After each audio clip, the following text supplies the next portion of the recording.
हाँ भाई, तो what is the ionic bonding, समझो बहुत ध्यान से। आयनिक बॉन्डिंग, मेटल ही वो है, मेटल की पहचान ये है कि ये इलेक्ट्रॉन देता है और ये शेयर नहीं करता, इसमें कंप्लीट ट्रांसफर ऑफ इलेक्ट्रॉन होता है। तो यहाँ पे क्या होता है, मेटल कंप्लीट ट्रांसफर करता है, किसका, कंप्लीट ट्रांसफर ऑफ इलेक्ट्रॉन। जब कंप्लीट ट्रांसफर ऑफ इलेक्ट्रॉन होता है तो बोलते हैं आयनिक बॉन्डिंग। इसमें आयन बनते हैं, क्या बनते हैं, तो इसमें बहुत इंपॉर्टेंट बात ध्यान रखना। मान लीजिए कि नाइट्रोजन, मान लो एक मेटल था, कोई भी मेटल, N है, N छोड़ दो सब कुछ। जबकि एक बात देख दो, मेरा मेटल क्या करता है, कंप्लीट ट्रांसफर ऑफ इलेक्ट्रॉन करते हैं, सो इट मेक्स आयन। खुद क्या बन जाएगा, पॉजिटिव आयन, क्योंकि खुद ने तो इलेक्ट्रॉन दिया है, और जिसको देगा वो क्या बन जाएगा, negative ion. While in covalent bond, जबकि कोवेलेंट बॉन्ड जब तक बताया मैंने इसके अंदर, वाइल इन कोवेलेंट बॉन्ड, ठीक है नहीं है, इट मेक्स आयन। वाइल आयनिक, जो while covalent bond, ions not form, ion नहीं बनते।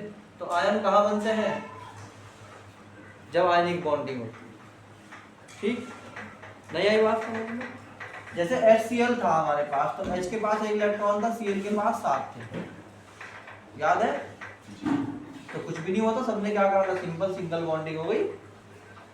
किसी ने किसी को इलेक्ट्रॉन दिया नहीं, शेयर किया अपना इलेक्ट्रॉन, शेयर किया। शेयर करना कुछ और होता है, देना कुछ और होता है, ठीक है नहीं। तुम्हें स्कूल जाना है, ए को जाना है स्कूल, उसके पास एक साइकिल है, बी आया और उसने कहा कि भाई साइकिल मुझे दे दे।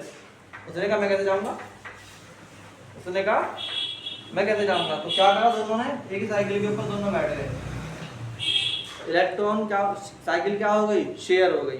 तो साइकिल किसकी है, ना इसकी है ना इसकी, दोनों जा रहे। तो ऐसा मान सकते हो कि किसी के पास जो है 1000 रुपए की साइकिल आ रही थी, ए के पास कितने हैं 500, बी के पास कितने हैं 500। तो तुमने क्या कहा, भाई मैं तो ए के साथ और बी दोनों पे साथ साइकिल किसी पे नहीं होने की, और अगर होगी तो वो मिला के आएगी। तो वो जो 1000 रुपए की साइकिल है उसमें 500 इसके हैं, 500 इसके हैं। आई बात समझ में नहीं आई है? तो इसलिए वो कोवेलेंट बॉन्डिंग था। इसमें ये जो बॉन्ड बना हुआ है, साइकिल है ये, जो इन्हें मान के चलेगी एक साथ, इसमें एक इलेक्ट्रॉन इसका था, एक इलेक्ट्रॉन इसका था, किसी ने किसी को कुछ नहीं दिया, ठीक है। अब की बार जो हम बॉन्डिंग पढ़ रहे हैं उसमें इलेक्ट्रॉन ट्रांसफर होता है, मतलब तुमने 6 क्लास कर ली, तुम किस में आ गए, अब तुम्हें किसी दोस्त से दोस्ती करनी है किसी से, 6 क्लास के बच्चे, तुम क्या करोगे, भाई मेरी बुक ले जा, तुम क्या करोगे, शेयर करोगे, नहीं भाई मैं क्या करूंगा बुक्स का, मेरा तो काम पूरा हो गया। तो तुम क्या कहते हो, भाई जैसे एन है, एन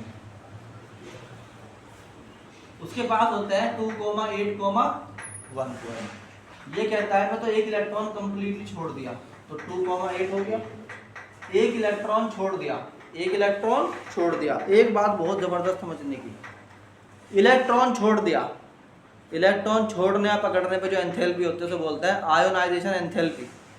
अरे ये एटम था, एटम क्या बन गया है, आयन, क्या बन गया है, ये क्या था, एटम का आयन, क्या बन गया है, दोबारा पूछ रहा हूं मैं, क्या था, एटम, क्या बन गया है, तो क्या बना, आयन बना, तो बोलते हैं ionization enthalpy, delta H, ionization enthalpy. आई क्या बात समझ में, आयोनाइजेशन एंथैल्पी। अब मुझे एक बात बताओ, अगर मैं इसकी एंथैल्पी एक मिनट के लिए H1 मान लूं, किसकी, सोडियम की, इसकी मान लेता हूं H2, इसकी Na+, ज्यादा किसके पास है, ज्यादा एनर्जी किसके पास है, Na+ के, क्योंकि इलेक्ट्रॉन छोड़ दिया, नेगेटिव चीज छोड़ दोगे तो पॉजिटिविटी बढ़ जाएगी, नहीं आई बात समझ में? इलेक्ट्रॉन नेगेटिव चीज होता है, छोड़ दी उसको। इलेक्ट्रॉन जाता है तो एनर्जी बढ़ती है, इलेक्ट्रॉन आता है तो एनर्जी घटती है। अगर तुमसे कोई पूछे डेल्टा एच की वैल्यू, क्या आयनाइजेशन, बोलो भाई एंथैल्पी, तो तुम कहोगे delta H equal to H2 minus H1। बोलो क्या हुआ, डेल्टा एच पॉजिटिव आएगा कि नहीं आएगा? दूसरा,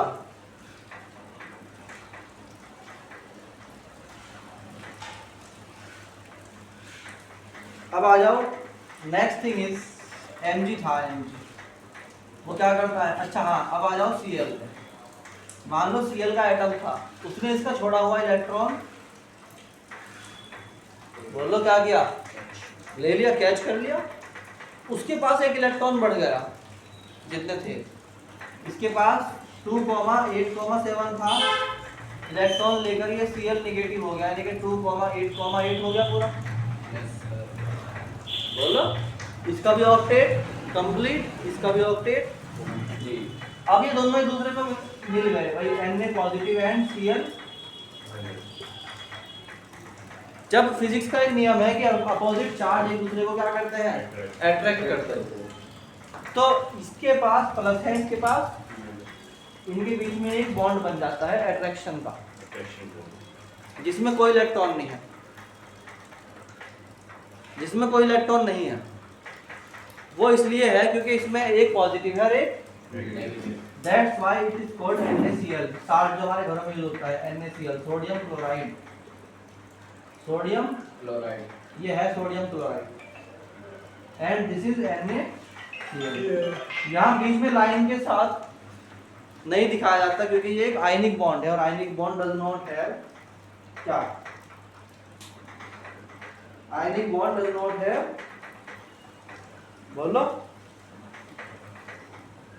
आयनिक बॉन्ड डज नॉट हैव,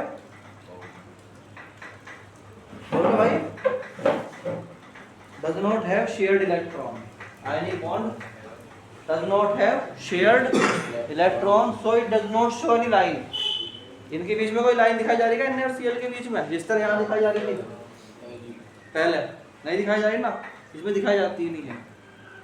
ठीक, एग्जाम्पल के तौर पे Mg है, तो यहाँ क्या बना है, देखो तुम, यहाँ बना Na plus Cl minus, that is NaCl। मान लो कि यहाँ पर Mg है, तो Mg जो होता है मैग्नीशियम,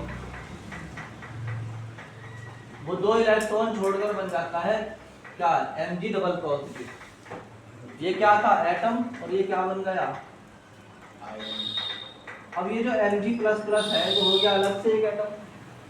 अब आए दो इलेक्ट्रॉन, दो एटम आए Cl के, इन्होंने क्या बना दिया, तो क्या बन गया, Mg के पास दो पॉजिटिव साइन, दो Cl इधर, एक इधर एक इधर, तो ये क्या बन गया, MgCl2, मैग्नीशियम डाइक्लोराइड, या मैग्नीशियम क्लोराइड भी कहते हैं इसको। आई नहीं बात समझ? तो ये क्या है भाई, आयनिक बॉन्ड। तो आयनिक बॉन्ड में जो इलेक्ट्रॉन कोई छोड़ता है तो उसे बोलते हैं क्या, या एक्सेप्ट करता है तो एंथैल्पी उसे बोलते हैं आयनाइजेशन। इलेक्ट्रॉन रिलीज करोगे तो भी, और इलेक्ट्रॉन गेन करोगे तो भी।